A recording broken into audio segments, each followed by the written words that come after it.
Hey y'all, I am going to tell y'all about my 10-day Vipassana retreat, the first one that I ever went on. I'm going to talk to you about what it was like to do it for the first time, as well as what it was like to do it as a visually impaired person. Now, it's a Buddhist meditation. You can look it up if you want to learn more about it because I'm not going to give you like the details of what the meditation is. It's not my place. I'm not an expert. I've only been to one retreat and I've not been approved to teach it or to really explain it or anything like that. But I'm going to give you an idea of what it is. You'll have a pretty good understanding, of what it's kind of the goal of it is, And so Vipassana, Vipasana, Vipassana.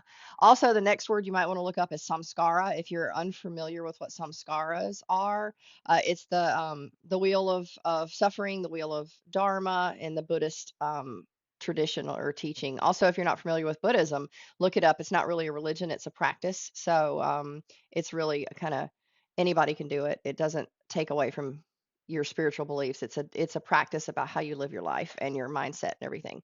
So let's talk about I have everything written down. They didn't let you take notes, okay? When you went there, they took my phone at 4 o'clock when I got there. So I had no contact with the outside world, no electronic devices, nothing to write on, nothing, no books to read, nothing. It was they practice noble silence. So you don't speak unless it's absolutely necessary. You can speak to your teacher, obviously. If something comes up and you have to speak, I had a guide, which I'll tell you about, that I could communicate with minimally, only if it was extremely important.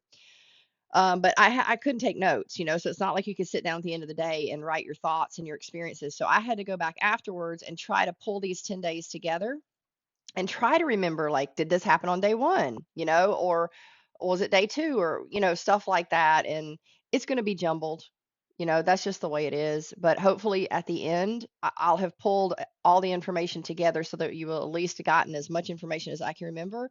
So you can make decisions about whether or not it's something you want to do, if it's something you're interested in, or if you're just curious. Hopefully you get some info about what it's like. So 10-day retreat.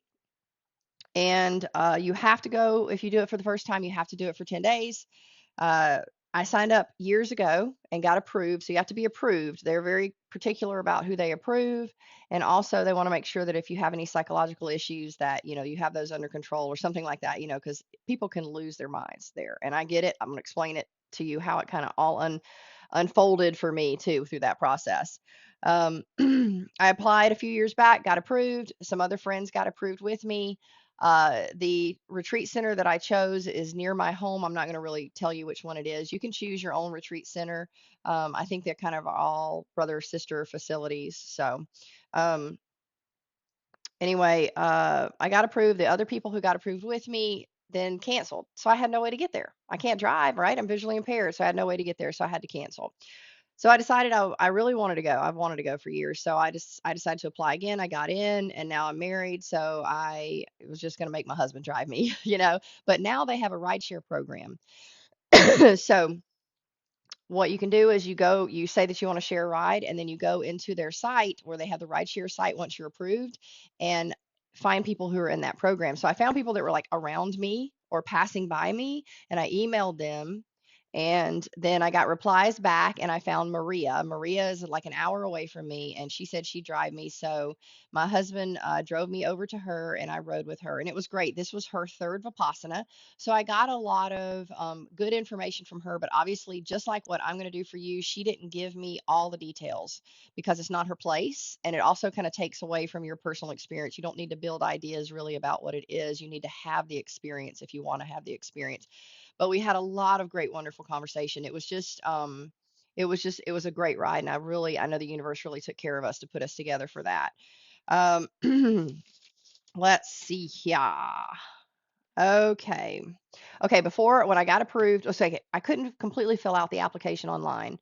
I got to a certain point, with my accessibility devices, and it got stuck and it just couldn't go any further. So I called, or I sent an email, and then someone called me and filled out my application for me online from the facility.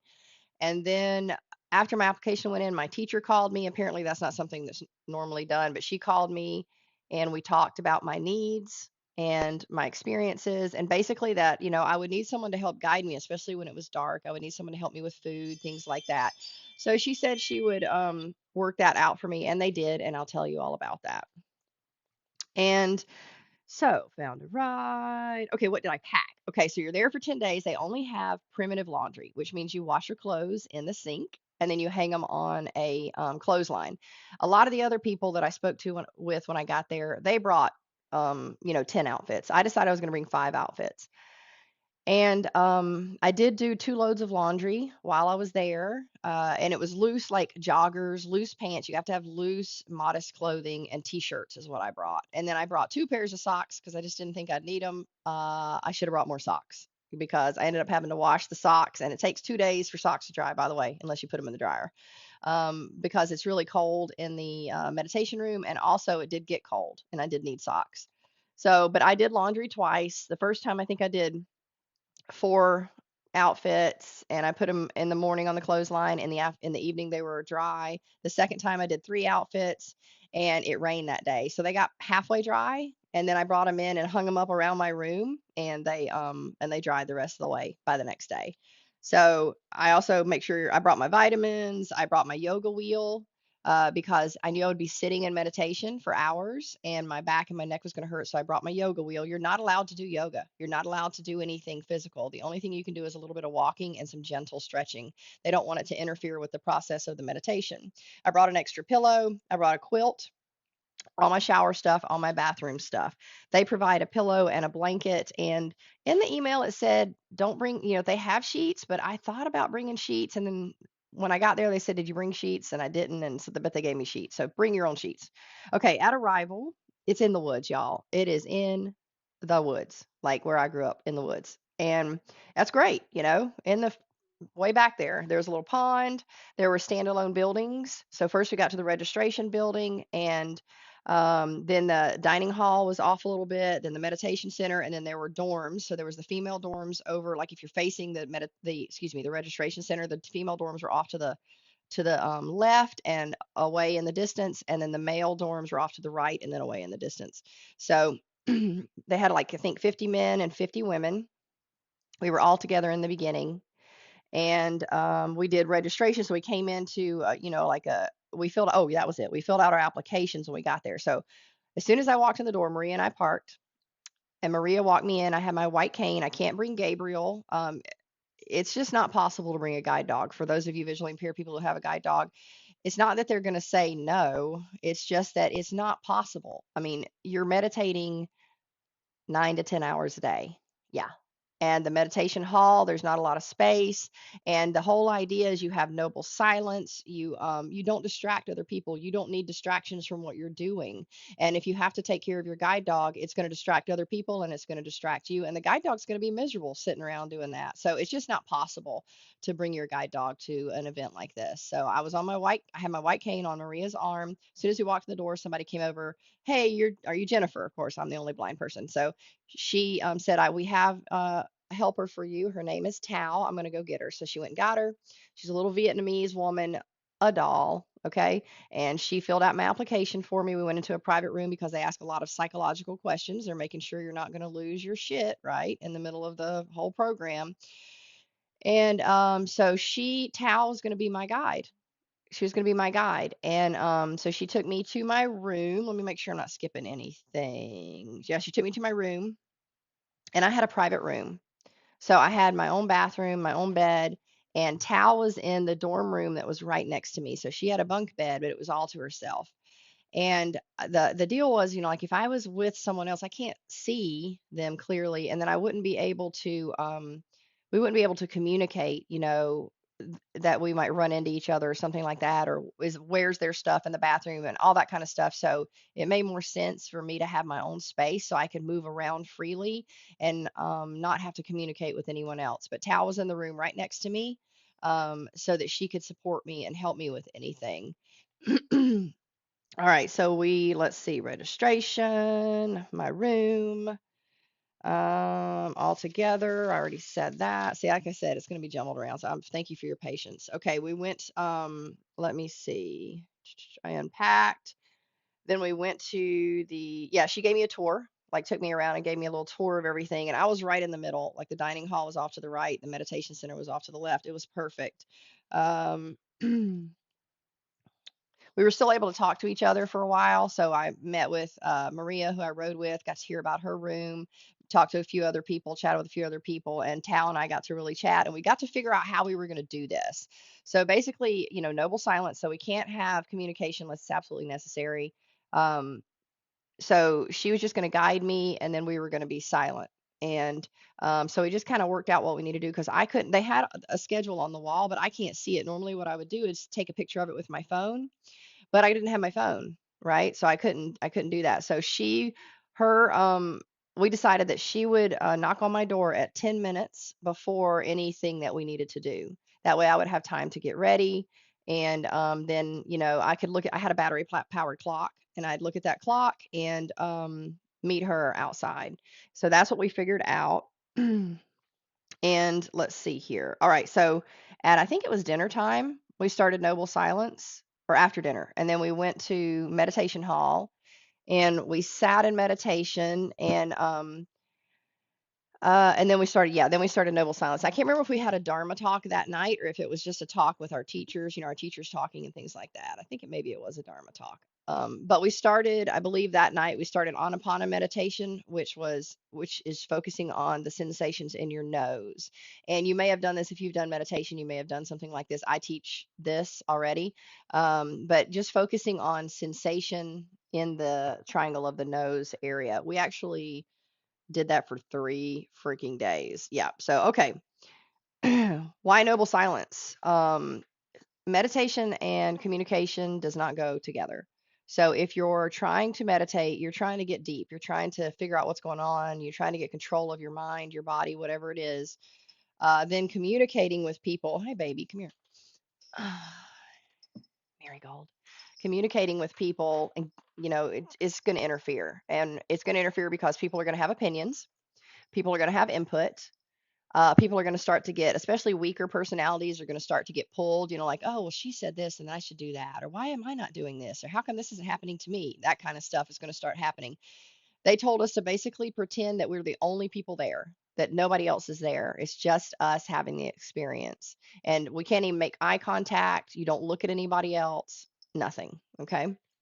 Day one, we wake up at 4 o'clock. So somebody comes by and rings the gong outside the building, which wakes you up. I did have my alarm clock and I did set it the first morning, but I didn't need it after that. The gong worked. I could hear it just fine. So I woke up with the gong at 4 a.m. Let me get a sip of water. And then 4:30 we're to be in the meditation hall for meditation. Okay, so the 4:30 meditation is what is it? Why am I forgetting this word? Okay, whatever. Optional.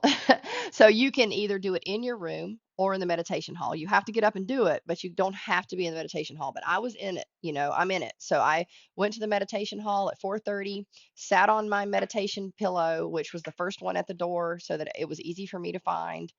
And I was only able to sit for about 30 minutes until my right hip just was driving me crazy. And I put pillows, under, I stack. I know how to do all that, so where you can try to get it comfortable. I just couldn't do it. I couldn't get it comfortable. It was too much. So I got up and I went back to my room and I finished my meditation until I think it's 6:30, I believe, and then we go to breakfast. So 10 minutes before, Tal would knock on the door and she would guide me to breakfast. It's still dark at this point, so she would guide me and we would do it in silence. I would basically not even acknowledge her, and she would not even acknowledge me. She would just come in, and I would take her arm and we would go. And then in the morning, so I got coffee. Okay, it's vegetarian, y'all. It's vegetarian, which I need animal protein, but whatever. I can do anything for 10 days, right? So I had oatmeal. They had these prunes in juice, so good on oatmeal, really, really good. And I put sunflower seeds, and then the only protein I found was what do you call it, yogurt. And I don't eat dairy because it gives me psoriasis in my hands. But I had no other way to get protein, so I made that for breakfast. And then, oh, I forgot to tell you, I met before we went into Noble Silence on the first day. I met with the kitchen staff. Now I have celiac disease, and that's what blinded me. So I talked to the kitchen staff about needing things gluten free. So what they did was put together an entire box for me of gluten free stuff. So if you take your knife and you scoop the peanut butter out and you rub it on your gluten bread, and then you put that knife back in the peanut butter. Now that peanut butter is not gluten free anymore, right? Common sense, right? So what they did was they took fresh peanut butter, put it in a separate container for me, fresh tahini, put it in a separate container. I had some chia seeds, other little things like that. And they had rice cakes and they put them in a container and they put it at my seat. So I had an assigned seat that was in front of a window that had the best light, and it was next to the exit door. And so every morning I got up, that box was there for me if I wanted any of that. They also had some gluten-free corn flakes for me if I wanted those. So that was how breakfast was. I mean, they really took such good care of me. And then on the menu for the day, when they would write it, they would write in, is it gluten-free? Does it have gluten in it? Is it dairy-free? All that kind of stuff. They did such an amazing job. And the food was delicious. It's just that it was vegetarian. And I had a little trouble after a few days. I'll tell you about that. So, anyways, breakfast at 6:30, and then you had a break, 8 a.m. Back in meditation hall, mandatory for meditation. Okay, so at this point, I'm in a lot of pain in my hip. I'm trying to stay as long as I can. You can stay until 9, then you have a break, and then you can either stay in the meditation hall or you can go back to your room. Was this day one? Okay, no, so I was good. I was good that day. But I did go back to my room and meditate in my room. So then at 11 is lunch. 10 minutes early, we went to lunch. I don't remember what we had, something fabulous, I'm sure. Um, then 1 o'clock is meditate in your room or the meditation hall. 2:30 mandatory into the meditation hall. I did that. At this point, I am now moving to a chair. So I'm moving back and forth from sitting on the pillow to sitting in a chair. And then we're doing the Anapana meditation, the focusing on the nose. 5 o'clock is tea time. No food. No food, y'all. Nope.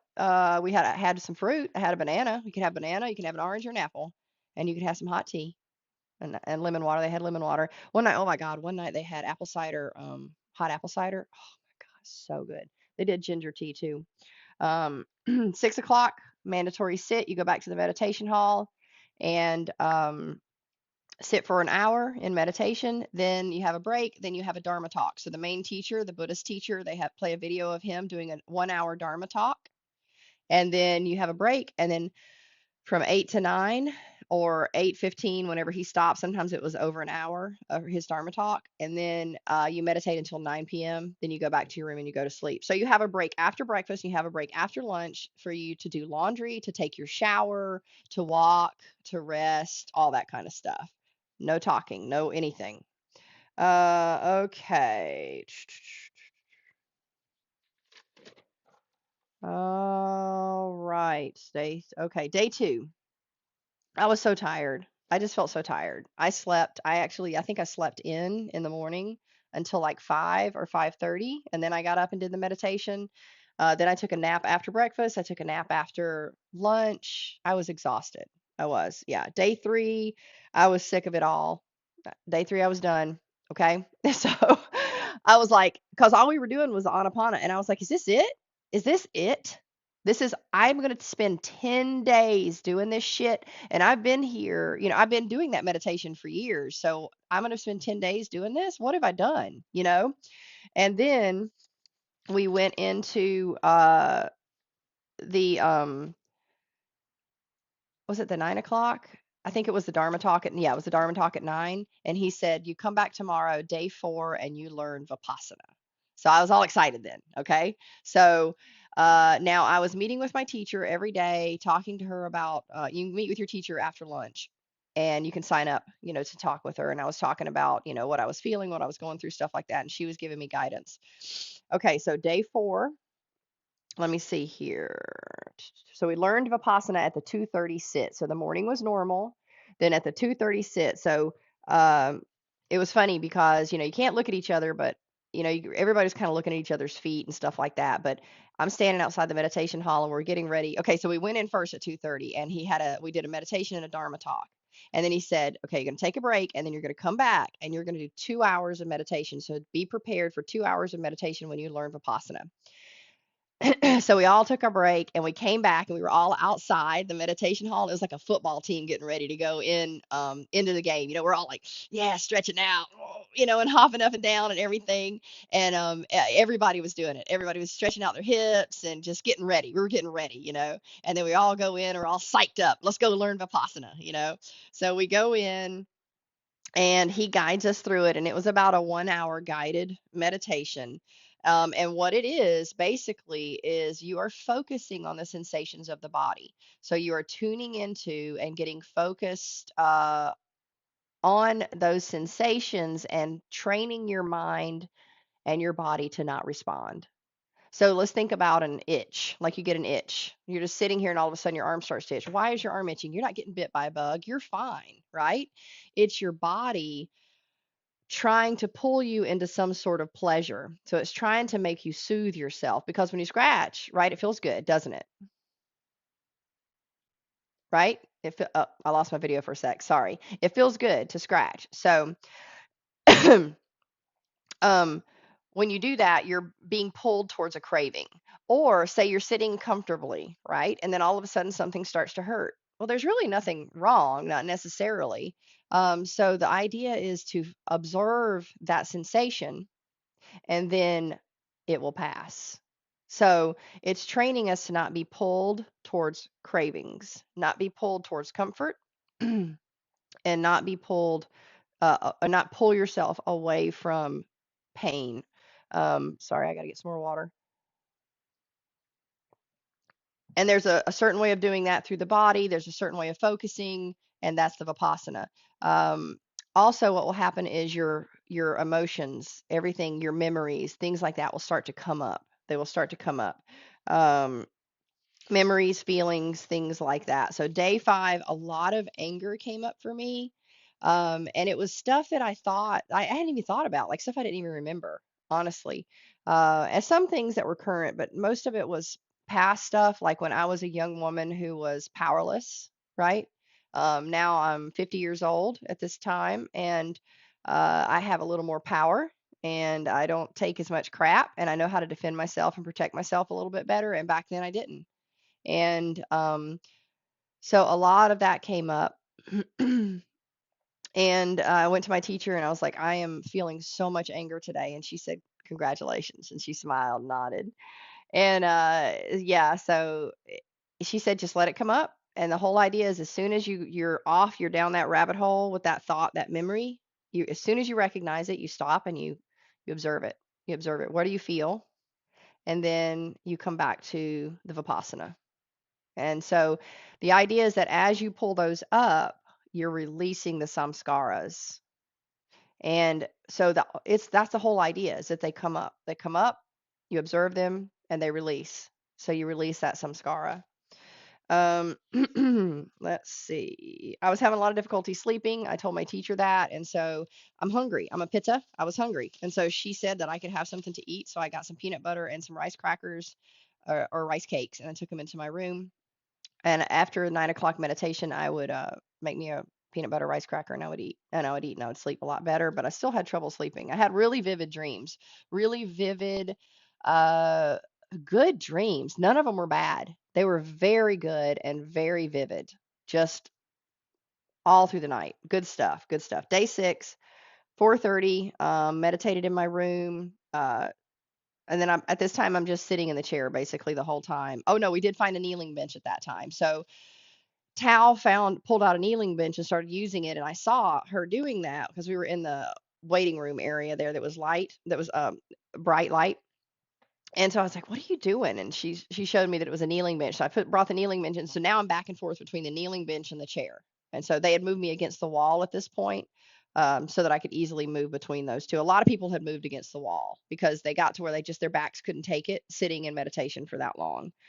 So on day 6, all of my emotions had come up. Every single one of every emotion on the rainbow had come up.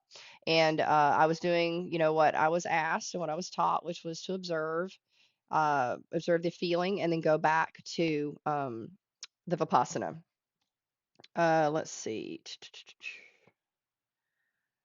I was definitely getting sick of the food at that point. I wanted a steak. I don't even crave steaks, but I was ready for some meat. Okay, at day 7 is when I started having heart palpitations. So that's when the lack of protein really was getting to me. And this has happened to me before. And my potassium was really low before when this happened. So I brought the potassium with me. So I took a whole bunch of potassium and that got rid of the heart palpitations. But I was having, and this kind of started through everything also the beginning, but it got worse as the days went on. I was having like twitching, like if my hands were crossed, my fingers would twitch, like that, or you get a little twitch in the shoulder, or all of a sudden the arm would move or something, and found out that was happening to everybody. But it was the nervous system trying to release the energy, and the whole idea was to stay still and hold it so that you can observe it and not let the body respond or react, and clear the samskara. If you move, then you're not necessarily clearing the samskara in this belief system. Um, let's see, more thoughts up and down. Uh, yeah, my body really, really wanted to move, but the whole thing was just don't move. Okay, day 8. This was a fun day. Okay, because I started getting paranoid. And this is why I understand why people, if you have some sort of psychological issues, you might want to just talk with a teacher and stuff like that, see if this is right for you. So, and then I found out that everybody else is going through the same thing I did.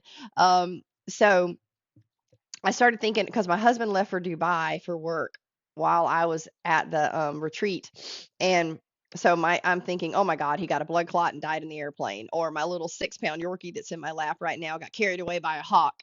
Oh, something terrible has happened to my guide dog. My mom, I got to call my mom. My mom's dying. All that kind of stuff. All that started happening, and then I told my teacher this, and she was like, "Oh yeah." She's like, "And it's the same thing that I say to my students and to myself because I know it to be true. When you start to level up, the devil's going to want to get you down, right? Yeah.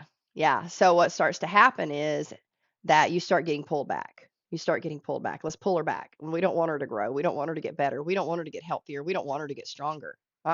We want to keep her down, keep her down. So the mind is like, I don't want to learn these new pathways. When you start building a new road, it's a lot of work, right? It's much easier just to kind of take the old road instead of to dig out that new road and pave it and everything, isn't it? So the mind's like, no, no, let's go back on these old roads. Let's take these old paths. This is too hard. So it's going to start tricking you. And whatever your belief system, I believe it's, like, I believe in evil, and I believe in, all kinds of stuff like that. So I believe that energy starts to try to pull you back and keep you from leveling up. So, and, that was what was happening. So I just sat with it, observed it. I was like, all right, this is what's happening. Don't make it, I'm not to do anything about it, just observe it, right? Okay. So day 9, I basically couldn't meditate anymore. My brain just couldn't do it. My thoughts were all over the place. Let's see. Yeah, just everywhere. Like, my mind was just going all different places. I was now thinking about, like, what am I going to do in the future? Oh, I got a board meeting coming up, stuff like that. And it was just all over the place. So I kept trying to pull back, but I really couldn't even do a full round of Vipassana. I just couldn't do it. It was basically impossible, but that's okay. I just sat with it and I observed where I was. I just observed where I was in that moment. Number 10, day 10 was also very difficult to meditate. I just went with it the best I could, you know. Let's see. Day 10, we got to break our silence, I think at lunchtime. I think it was at lunch. I can't remember, but I think we broke our silence at lunch, and then we could all start to talk. In the beginning, I wasn't ready. Like, when they said, okay, noble silence is broken, I got up and went back to my room, and everybody started chatting, and I couldn't. I felt like I would just burst into tears if I started talking. And so I went back to my room and I actually cleaned my room.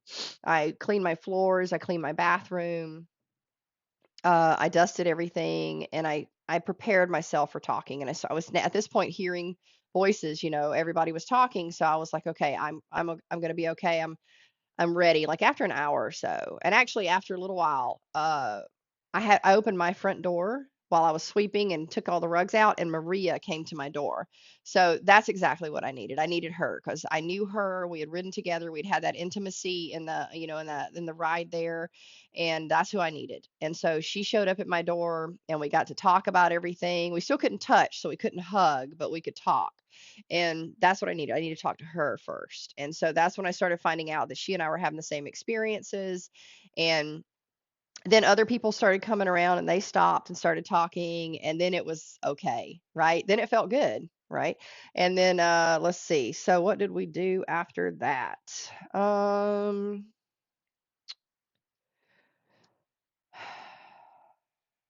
Oh, Maria told me when I told her about some of the experiences that I had, she said, "You had an ayahuasca experience." She's like, "That's just like what it's like to be on ayahuasca."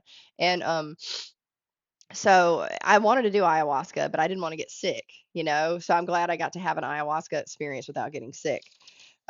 Let's see. We did all we all dined together. We all got to hang out. The boys and the girls got to come back together, and some were couples, and so they got to see each other again. We didn't dine together, but we all got to hang out. Um, then let me see here. That evening we did meditate again. It was, you got to keep noble silence around the meditation hall, but we were able to talk. They wanted silence by 9 o'clock. So the next morning we all got up and we had to clean the facility. Now remember, everybody there is a volunteer. Everybody. All the employees are not employees, they're volunteers. So I cleaned my room and then I swept the hallway in the building that I was in, and I swept all around the outside of the building. And then everybody else went and helped clean other areas. So they cleaned the meditation hall, they cleaned the registration area, they cleaned the dining hall and the kitchen. They helped take trash, stuff like that. They helped do all that. Um, Me being visually impaired, it was best that I stayed in an area that I was really familiar with. That's what I did. And I can sweep, that's not a problem. Okay. Okay, I found a different ride. So as we're all talking, we're all sitting together.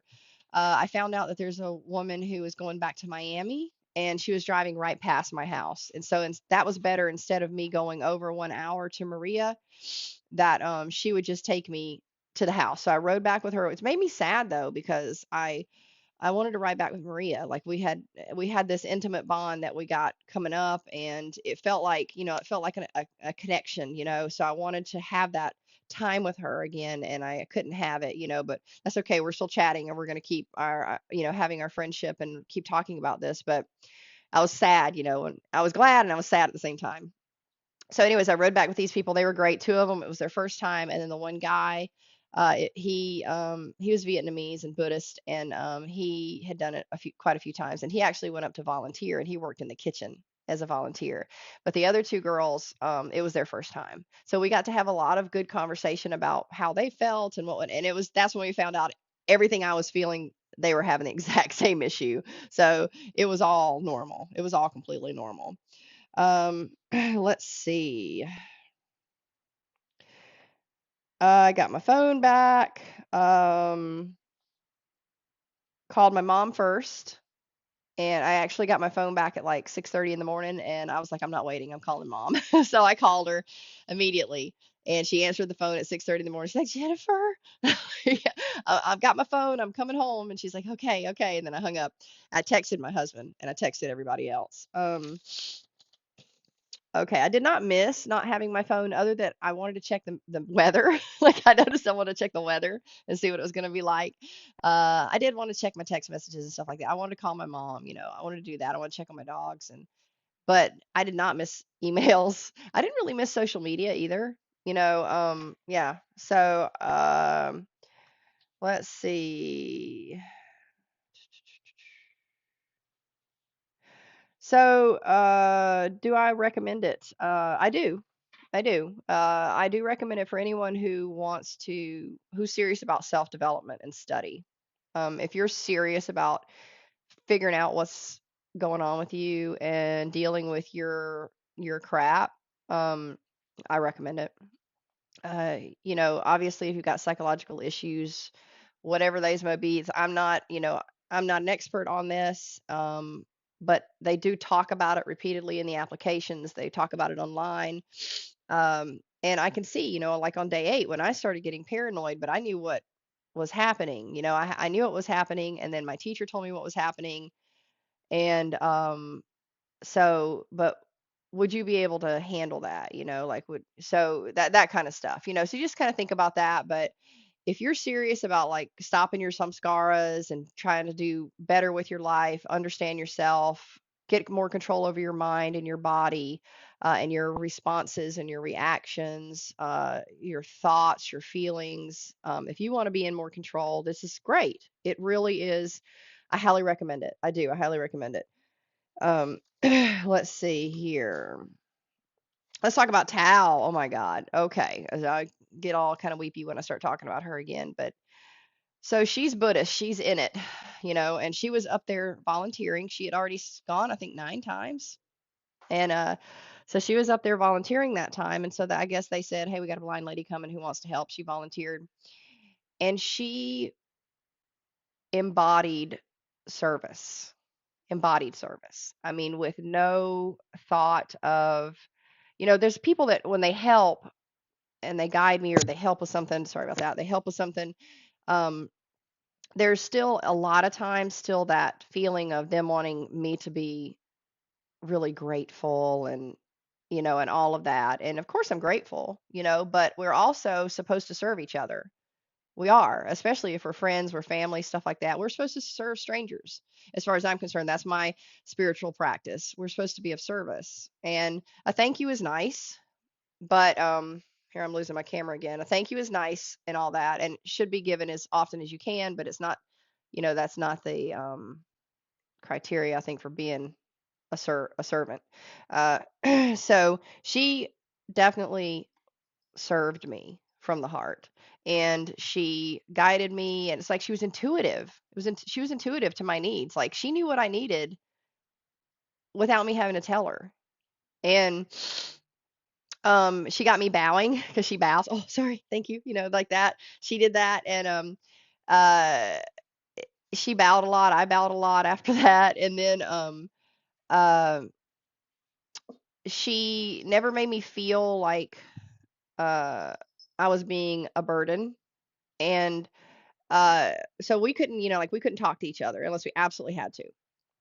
So she would guide me like back to my room, and then she would just guide me in, and then she would turn around and leave. That would be it. Like no, she gave me no opportunity to look at her and go thank you, which I wasn't supposed to do. I wasn't even allowed to do that.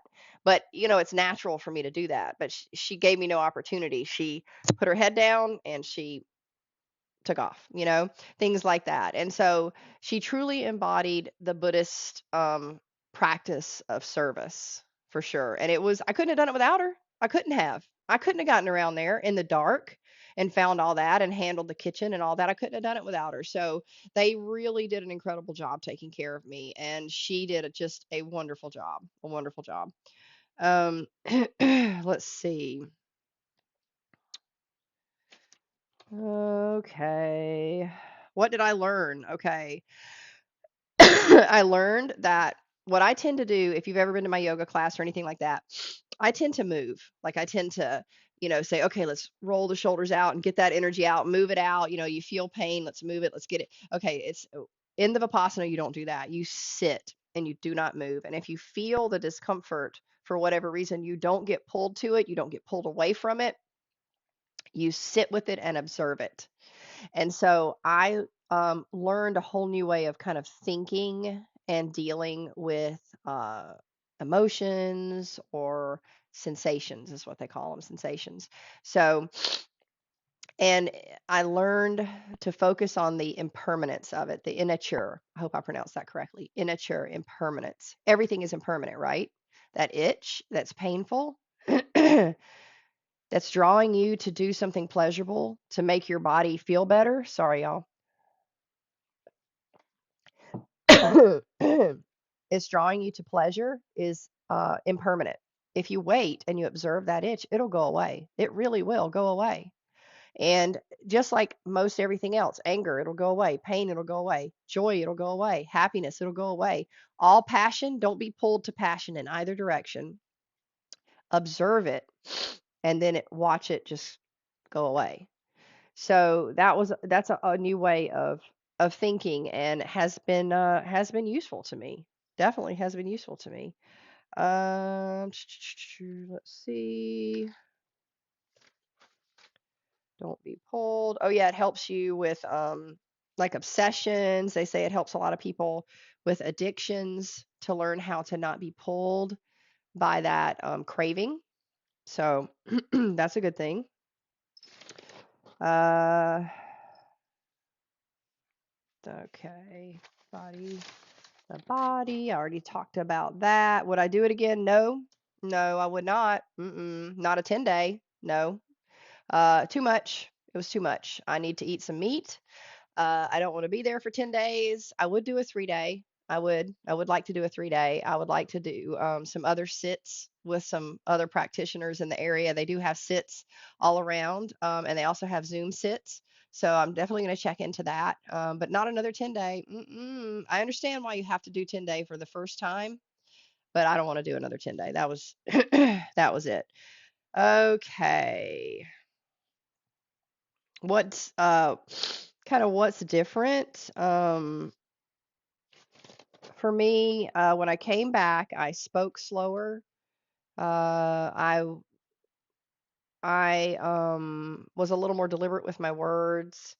I also normally when I'm at home, I have music playing in the background. I have a podcast playing in the background, something like that. I went for a couple of days with nothing, just complete silence in the house.